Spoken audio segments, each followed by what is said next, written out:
Welcome back to Insight Avenue. If your days feel rushed, scattered, or heavy, pause here for a moment. This is not background noise. It's a quiet reset for how you live, think, and move forward. Many people feel frustrated with themselves, not because they lack ability, but because their effort never seems to last. You start strong, then slow down. You promise change, then fall back into old patterns. Over time, that cycle quietly drains confidence. You begin to believe the problem is you. Today is here to challenge that belief. This episode is not designed to excite you for a few minutes and disappear. It's designed to change how you relate to discipline itself, not as motivation, not as pressure, but as a system you live inside, one that works even on tired days. What you're about to hear is calm, practical, and deeply human. Step by step, we'll explore a way of building discipline that doesn't depend on mood or willpower, but grows stronger through daily life. Take a breath. Let urgency fade. This is where real change begins. Most people believe discipline is something you feel. When motivation is high, they act. When energy drops, everything stops. That belief quietly creates frustration. You wake up one day full of plans. You organize your schedule, promise consistency, maybe even tell others you're starting fresh. For a short time, it works. Then life interrupts. You feel tired. Progress slows. One missed day turns into many. And soon, the story in your head changes from, "I'm building something," to, "This is just how I am." But the problem was never your ability. The problem was how discipline was defined. Discipline is not a burst of emotion. It is not excitement. It is not pressure. And it is definitely not punishment. Discipline is a structure you live inside, a system that works even when you don't feel strong, inspired, or confident. In cultures that value long-term mastery, discipline is treated like breathing. You don't wait to feel like breathing. You build your life so breathing happens automatically. The same is true with disciplined action. When it depends on mood, it collapses. When it depends on design, it survives. Think about how unstable motivation really is. It changes with sleep, stress, weather, and mood. If your progress depends on something so fragile, then inconsistency is guaranteed. This is why so many capable people feel stuck. They keep blaming themselves for a system that was never built to last. Real discipline removes decision fatigue. It reduces the number of choices you must make each day. It replaces willpower with routine. Instead of asking, "Do I feel like doing this?" you begin to live by, "This is simply what I do." This shift is subtle, but powerful. The moment discipline becomes identity rather than effort, struggle decreases. You stop negotiating with yourself. You stop waiting for the perfect mood. Action becomes quieter, calmer, and more consistent. This is also why discipline feels freeing, not restrictive, when done correctly. You're no longer constantly deciding who you want to be each morning. That decision has already been made, and your system carries you forward. The goal of discipline is not control, it is reliability. Reliability to yourself, reliability to your future. When discipline stops being emotional, failure loses its power. One bad day doesn't erase the system. One missed action doesn't destroy the identity. You simply return to the structure and continue. This is where change becomes sustainable. Before we talk about improvement, purpose, or endurance, this foundation matters. Because without it, every other idea becomes another short experiment that fades away. Discipline is not something you turn on. It's something you build into your life. And once it's built, it works, even on the days you don't. Many people think they lack discipline. What they actually lack is a reason that feels real enough to carry them through difficult days. You can download productivity apps, watch motivation videos, and build perfect schedules. But when the reason behind your effort is weak, discipline always feels heavy. You push yourself forward, then slowly slide back. Not because you're lazy, but because nothing is pulling you ahead. This is where Ikigai changes everything. Ikigai is not a goal. It is not a job title. It is not a single passion you must find overnight. It is a sense of meaning that gives your effort direction. When purpose is clear, discipline stops feeling forced. You don't wake up asking, "How do I motivate myself today?" You wake up knowing why the day matters. Action follows naturally. There was a man who woke up every morning feeling tired, even after a full night of sleep. One day, he helped a neighbor fix a small problem, something simple, unpaid, unnoticed. That night, he slept deeply for the first time in months. The work didn't change his life. The meaning did. Purpose doesn't always arrive loudly. Sometimes it enters quietly and gives your effort a direction. Ikigai is often described as the meeting point of 4 areas: what you enjoy, what you can do well, what others need, and what can support your life. But the mistake many people make is waiting for all 4 to appear perfectly. They wait, they overthink, they delay action. Ikigai is not discovered by thinking alone. It is built through movement. When you do something that excites you, even a little, discipline feels lighter. When you see your effort helping someone else, consistency feels meaningful. When your skills improve through use, confidence grows. When effort connects to value, energy returns. This is why people with purpose rarely ask how to stay disciplined. Their discipline is not loud, but it is steady. They show up even when progress is slow, because the work feels connected to who they are becoming. Without purpose, discipline feels like pressure. With purpose, discipline feels like alignment. If you don't know your Ikigai yet, that's not a failure. It's a starting point. Begin by paying attention. What makes time disappear? What problems make you care? What kind of effort leaves you tired but satisfied? Say no more often to what feels empty. Say yes more often to what feels meaningful, even if it doesn't pay immediately. Money can motivate for a while. Meaning sustains you for decades. When purpose leads, discipline follows. Not as struggle, but as instinct. You move forward not because you have to, but because something inside you says, "This matters." And when effort matters, consistency stops being a fight. Many people believe discipline appears only in big moments, important exams, deadlines, public pressure. But real discipline is formed somewhere much quieter.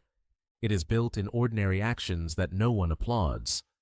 Shitsuke is the Japanese idea that discipline is not something you perform. It is something you become. It lives in character, not in rules. It shows up when no one is watching, when there is no reward, and when skipping would be easy. This kind of discipline is learned through repetition, not force. From a young age, Japanese children are taught responsibility through daily routines. They clean their own classrooms, hallways, and shared spaces, not as punishment, not as charity work, but as normal life. The lesson is simple. If you use a space, you care for it. If you make a mess, you take responsibility for it. Over time, something important happens. Discipline stops feeling like effort. It starts to feel like identity. Compare this with how many people approach discipline today. They act responsibly only when someone is watching. They work hard only under pressure. They behave well only when there is a consequence. That is not discipline. It is performance. Shitsuke teaches the opposite. If something is worth doing, it is worth doing well. Every time. Think of a traditional Japanese tea ceremony. Every movement is calm, precise, and intentional. The host does not rush. The guest does not interrupt. Nothing is wasted. Nothing is careless. This is not about tea. It is about presence, about respect, about practicing care until it becomes natural. That same mindset can enter your daily life. The way you make your bed, the way you organize your space, the way you speak when you are tired, the way you handle small promises. Each action is a vote for the person you are becoming. You are training your character every day, whether you realize it or not. When you cut corners, you train carelessness. When you delay responsibility, you train avoidance. When you show quiet consistency, you train strength. Shitsuke does not ask for dramatic change. It asks for attention. Do small tasks properly, even when they feel boring. Finish what you start, even when no one checks. Take responsibility instead of waiting for rescue. Over time, these actions shape something powerful: self-respect. And when you respect yourself, discipline no longer feels like pressure from the outside. It feels like a standard from within. This is the difference between someone who tries to be disciplined and someone who is disciplined. Character built in silence lasts the longest. Small improvements are powerful, but sometimes they are not enough. There are moments in life when consistency turns into a trap, when routines protect comfort instead of growth, when doing the same thing slightly better still leads you to the same place. In those moments, discipline is not about patience, it is about courage. This is where kaikaku begins. Kaikaku means radical reform. It is not a panic decision. It is not quitting because things feel uncomfortable.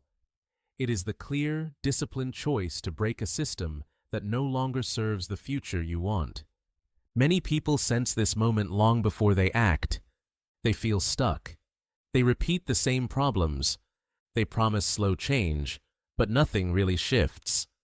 That is not a lack of effort. It is a mismatch between the life they want and the structure they live in. Kaikaku asks a hard question. If nothing changes, where will this path lead me? Japanese business history offers a clear example. Nintendo began as a playing card company. For decades, that model worked.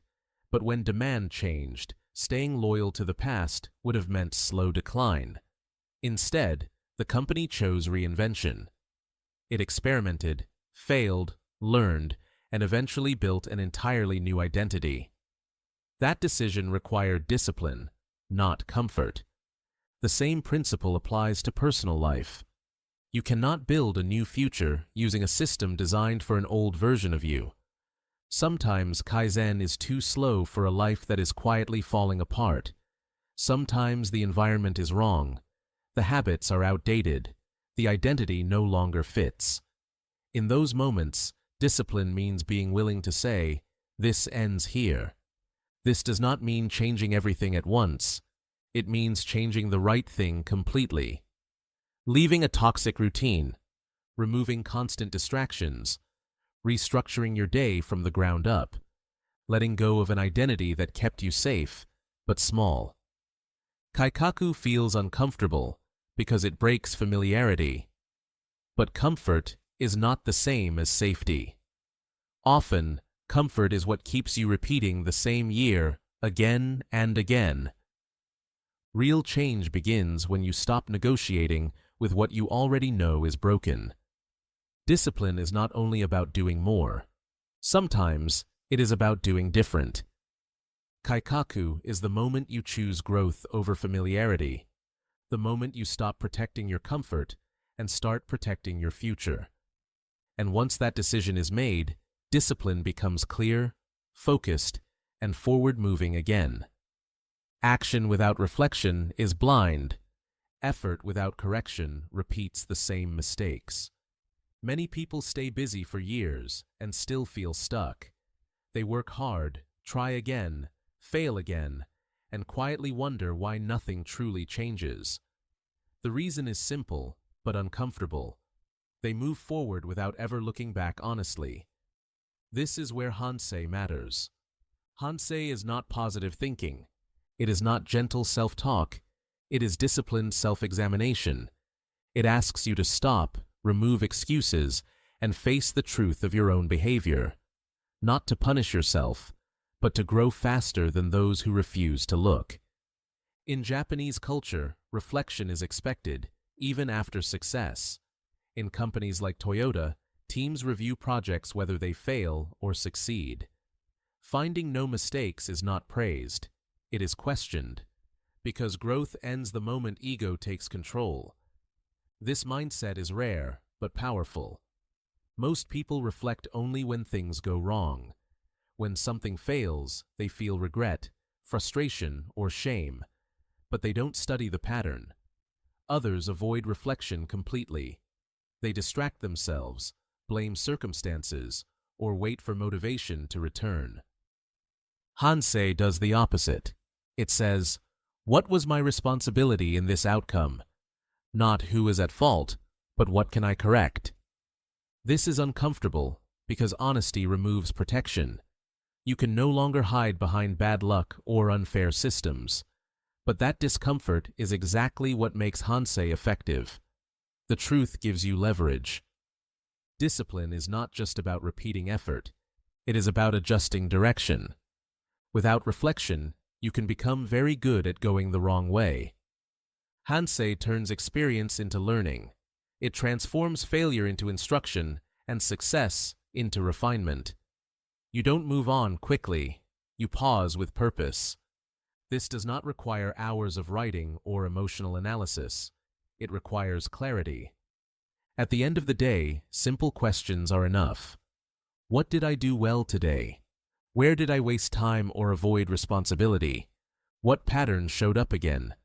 What will I change tomorrow, specifically? Reflection without action is comfort.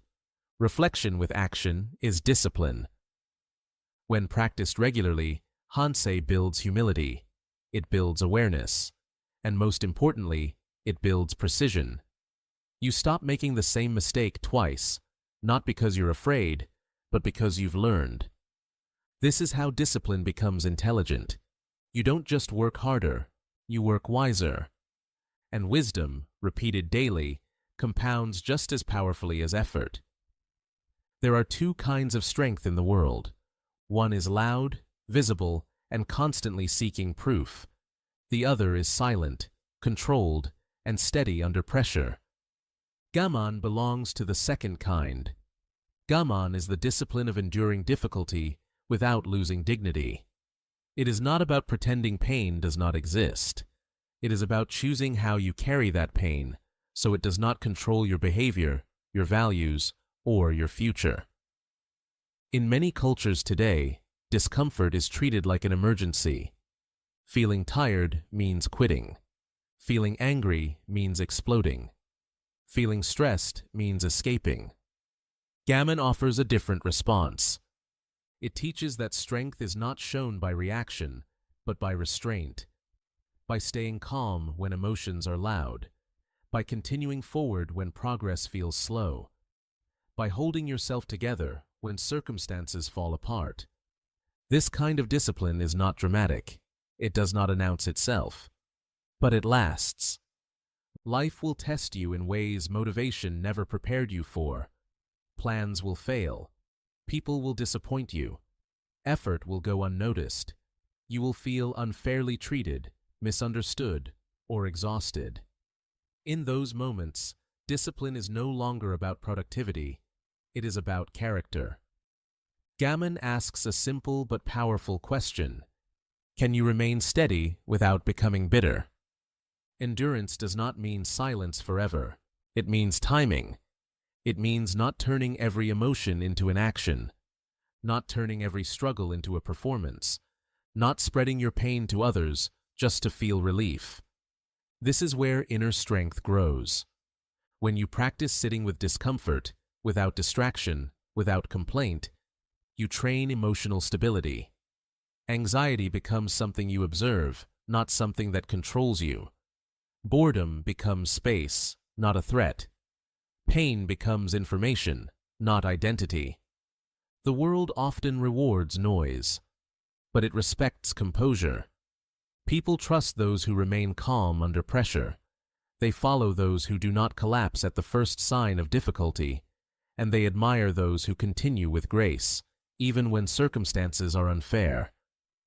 Gammon does not make you passive. It makes you unshakable.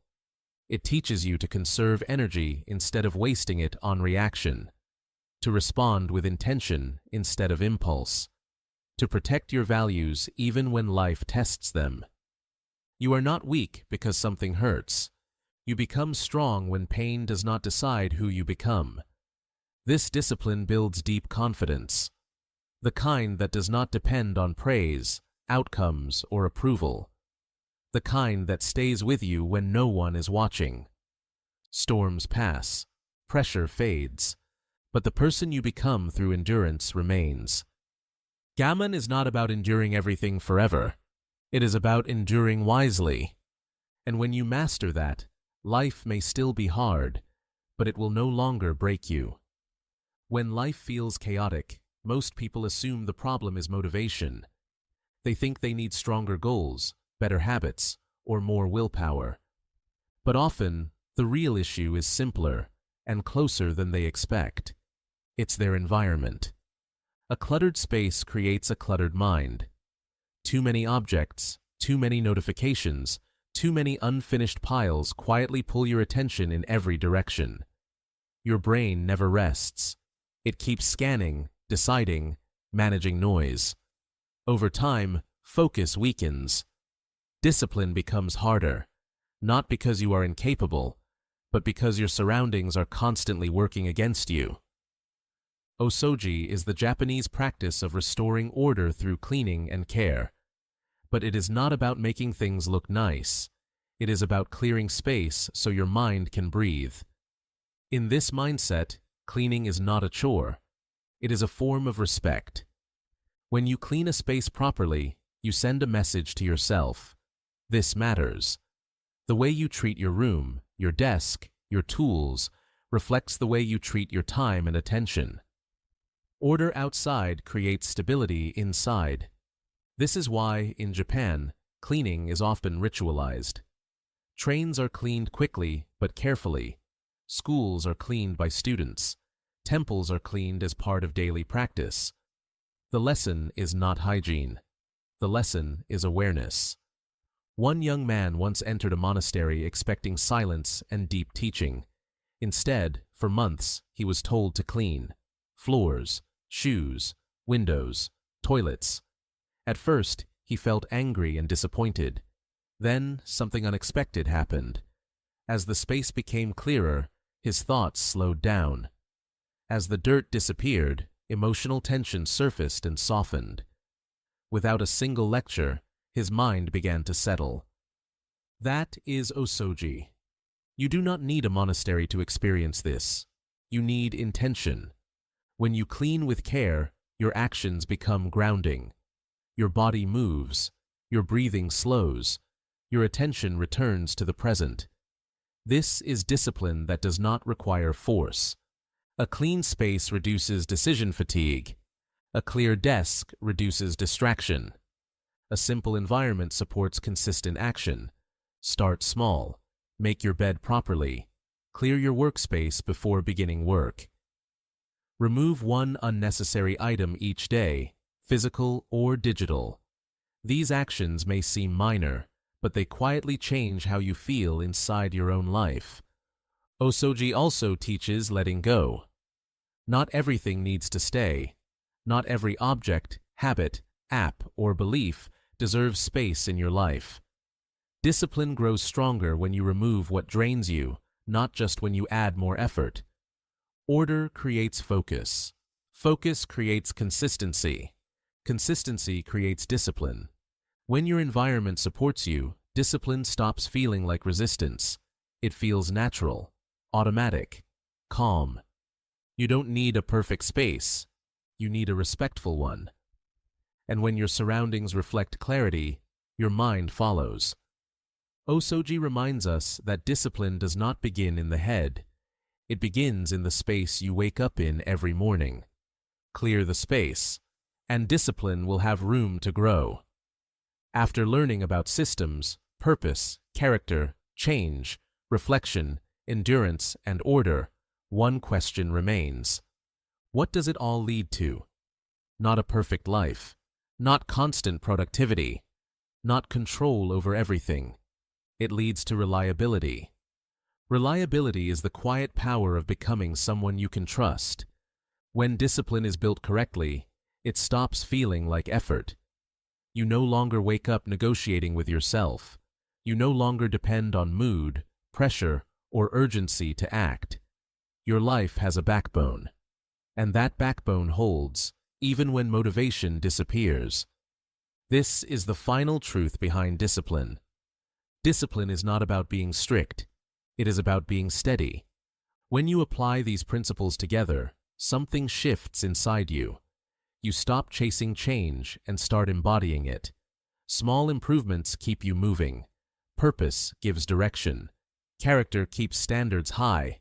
Courage breaks old patterns. Reflection sharpens your path. Endurance protects your values. Order supports your focus. Each principle alone is helpful. Together, they form an identity. This is why discipline feels different when it is lived, not forced. You don't need to prove anything. You don't need to announce your progress. You simply show up, again and again, in alignment with the person you are becoming. Life will still challenge you. You will still feel tired sometimes. You will still fail. But failure no longer defines you. It informs you. One difficult day does not erase your direction. One mistake does not destroy your structure. You return to your system because it was designed to support you, not judge you. This is what real freedom looks like. Freedom from emotional chaos. Freedom from constant self-criticism. Freedom from starting over every month. Discipline gives you that freedom by removing randomness from your actions. It creates calm where there was confusion, clarity where there was noise, strength where there was hesitation. You don't need to apply everything at once. Start with one principle. Let it settle. Then add another. Over time, these practices stop feeling like techniques and start feeling like common sense. That is when discipline has done its job. It has moved from your to-do list into your identity. And when discipline becomes who you are, no situation can easily shake you. Not pressure, not uncertainty, not fear. You may not control the world, but you will control how you live in it. That is the quiet victory of discipline. Not a dramatic transformation, a lasting one. Discipline is not something you suddenly achieve. It is something you return to again and again. Throughout this journey, you've seen that discipline is not about being harsh with yourself. It's about building a life that supports clarity, purpose, and quiet strength. A life where your actions are no longer controlled by mood, noise, or pressure, but guided by intention. You don't need to change everything today. You don't need to be perfect. You only need to begin living a little more deliberately. When life becomes difficult, and it will, motivation will not be there to rescue you. Excuses will not protect you. But the discipline you've practiced will remain. It will steady you. It will remind you who you are. This is not the end of a lesson. It's the beginning of a way of living. Choose one principle. Apply it. Let it shape you. Then move forward, calmly and consistently. Because discipline is not restriction. Discipline is freedom. And freedom, built slowly, lasts.